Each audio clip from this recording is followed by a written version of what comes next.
Youth കോൺഗ്രസ്സുകാർ ambulance തടഞ്ഞിട്ടു, അതുകൊണ്ട് ചികിത്സ വൈകി, അതുകൊണ്ട് കൊല്ലപ്പെട്ടതാണോ എന്ന ചോദ്യം ചോദിച്ചു.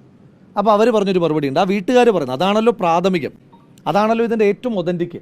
ആ വീട്ടുകാർ തന്നെ പറയുകയാണ്, ഞങ്ങൾ വരുമ്പോൾ തന്നെ അവിടെ വാക്ക് തർക്കം നടക്കുന്നുണ്ട്.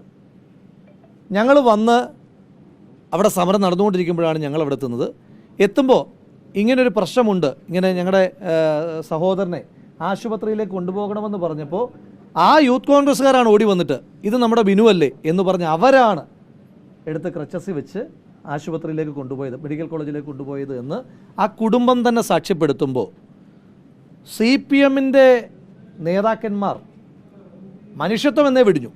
കഴുകൻ്റെ മനസ്സുമായി പ്രതിപക്ഷ സമരങ്ങളെ ഒന്ന് ഉന്മൂലനം ചെയ്യാൻ എന്തെങ്കിലും ഒരു കാരണത്തിനൊരു മരണത്തെ കിട്ടിയാൽ, ഒരു മനുഷ്യൻ്റെ ജീവനെ കിട്ടിയാൽ അതൊന്ന് കൊത്തിത്തിന്ന് തങ്ങളുടെ വിശപ്പടക്കാമെന്ന് വിചാരിക്കുന്ന കഴുകൻ്റെ മനസ്സുമായി CPM-ൻ്റെ നേതൃത്വം മാറിയിരിക്കുകയാണ്. സത്യത്തിൽ ഇവിടെ ചർച്ചയാകേണ്ട വിഷയം ഏതാ? ഇവിടെയും ചർച്ചയാകേണ്ടത് നമ്പർ 0 ഗവൺമെൻറ്റിനെ പറ്റിയാണ്. ഞങ്ങളുടെ വലിയ ക്യാമ്പയിൻ ആരംഭിക്കുവാൻ പോവുകയാണ് യൂത്ത് കോൺഗ്രസിൻ്റെ. നമ്പർ 1 കേരളം എന്നാണല്ലോ പറയുന്നത്, നമ്പർ 0 ഗവൺമെൻറ്. ഇവിടെ സർക്കാരില്ലാത്തൊരവസ്ഥ. താലൂക്ക് ആശുപത്രിയിൽ ആ വ്യക്തിയെ കൃത്യസമയത്ത് എത്തിച്ചില്ലേ? എന്താ ഇപ്പോൾ താലൂക്ക് ആശുപത്രികളുടെ അവസ്ഥ? അതിലേക്കാണ് നിങ്ങൾ ഫോക്കസ് ചെയ്യേണ്ടത്.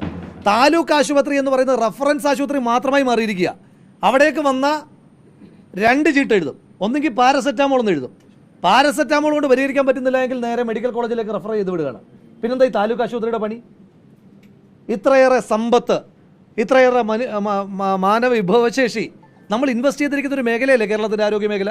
ഇപ്പം എൻ്റെ പാലക്കാട് ആശുപത്രിയുടെ അവസ്ഥ എനിക്കറിയാം. എത്ര തവണ എത്ര പത്രസമ്മേളനം ഞാൻ നടത്തിയിട്ടുണ്ട്, അടിയന്തര പ്രമേയം ഞാൻ സബ്മിഷനുകൾ ഞാൻ കൊണ്ടുവന്നിട്ടുണ്ട്, എന്തെല്ലാം ഇടപെടലുകൾ ഞാൻ നടത്തിയിട്ടുണ്ട്, മന്ത്രിമാർക്ക് നിരന്തരമായി കത്തെഴുതിയിട്ടുണ്ട്. എന്താ പ്രശ്നം?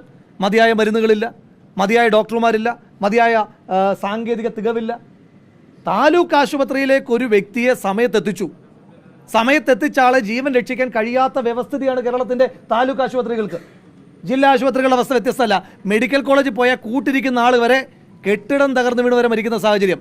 അതൊക്കെ മറച്ചു പിടിക്കാൻ ഒരു വ്യാജ ആരോപണവുമായി വരാമെന്ന് CPM വിചാരിച്ചാൽ അങ്ങനെയൊന്നും ഞങ്ങളുടെ സമരങ്ങൾ ഇല്ലാതാകില്ല.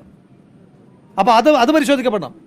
വിതുരയിലെ താലൂക്ക് ആശുപത്രിയുടെ ചികിത്സാ പരിമിതികളെ പറ്റി നമുക്ക് ചർച്ച ചെയ്യണം.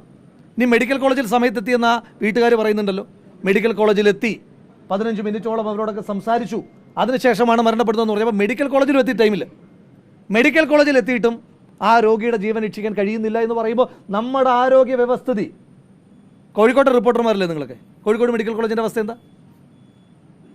ആരോഗ്യ മേഖല വെന്റിലേറ്ററിലാണ്. ആരോഗ്യ മേഖല വെന്റിലേറ്ററിലാകുമ്പോൾ സിസ്റ്റം എറർ എന്ന് പറയാൻ വേണ്ടി മാത്രം ഒരു മന്ത്രി, എന്ത് പറഞ്ഞാലും സിസ്റ്റം എറർ എന്ന് പറയാൻ വേണ്ടി മാത്രമാണെങ്കിൽ എന്തിനാണെന്നൊരു മന്ത്രിയുടെ ശമ്പളം നമ്മൾ വേസ്റ്റാക്കുന്നത്? അപ്പോൾ അതുകൊണ്ട് കേരളത്തിൻ്റെ ആരോഗ്യരംഗം, ഈ സർക്കാർ കേരളത്തിൻ്റെ ആരോഗ്യരംഗത്തിനും കേരളത്തിലെ സാധാരണ മനുഷ്യന്മാരുടെ ആരോഗ്യത്തിനും ബാധ്യതയായിക്കൊണ്ടിരിക്കുക.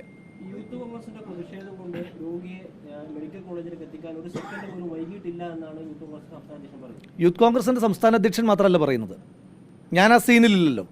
ആ സീനിലുണ്ടായിരുന്ന ഞാനിപ്പോൾ ആ സീനിലില്ല. ആ സീനിലുണ്ടായിരുന്ന ആ ബിനു എന്ന് പറയുന്ന ചെറുപ്പക്കാരൻ്റെ കുടുംബം, ഞാനും അങ്ങയും ആ സീനിലില്ല. ഉണ്ടോ? അങ്ങുമില്ല, ഞാനുമില്ല. ആ സീനിലുണ്ടായിരുന്ന ആ ബിനു എന്ന് പറയുന്ന ചെറുപ്പക്കാരനെ കൊണ്ടുപോയി അദ്ദേഹത്തിൻ്റെ കുടുംബം, ആ കുടുംബം പറയുകയാണ് വൈകിട്ടില്ല എന്ന് മാത്രമല്ല, ഈ യൂത്ത് കോൺഗ്രസ്സുകാരാണ് എടുത്ത് വാഹനത്തിൽ കയറ്റിയത് എന്ന് പറയുക. ഇനി അവിടെ സമരം പാടില്ലേ? നിങ്ങൾ തന്നെ പറ, എന്താ ആംബുലൻസിൻ്റെ അവസ്ഥ? അല്ല, ആംബുലൻസിൽ രോഗിയുണ്ടോ? അന്നേരം രോഗിയുണ്ടോ? ആംബുലൻസിൽ രോഗിയുണ്ടോ? രോഗി ആംബുലൻസിലുണ്ടോ? എൻ്റെ ചോദ്യം ഡയറക്റ്റാണ്. രോഗി ആംബുലൻസിലുണ്ടോ? രോഗിയെ കയറ്റാൻ വൈകി എന്നുള്ളത് ആരുടെ ആരോപണമാണ്? CPM-ൻ്റെ ആരോപണമല്ലേ? കുടുംബത്തിന് അങ്ങനെ ആരോപണം ഉണ്ടോ? അവരെ കൊണ്ട് പോയ ഈ ബിനു എന്ന് പറയുന്ന ചെറുപ്പക്കാരനെ കൊണ്ട് പോയ കുടുംബത്തിന് ആരോപണം ഉണ്ടോ? ആരോപണം ഇല്ലെന്ന് മാത്രമല്ല, അവരാണ് കയറ്റിയത്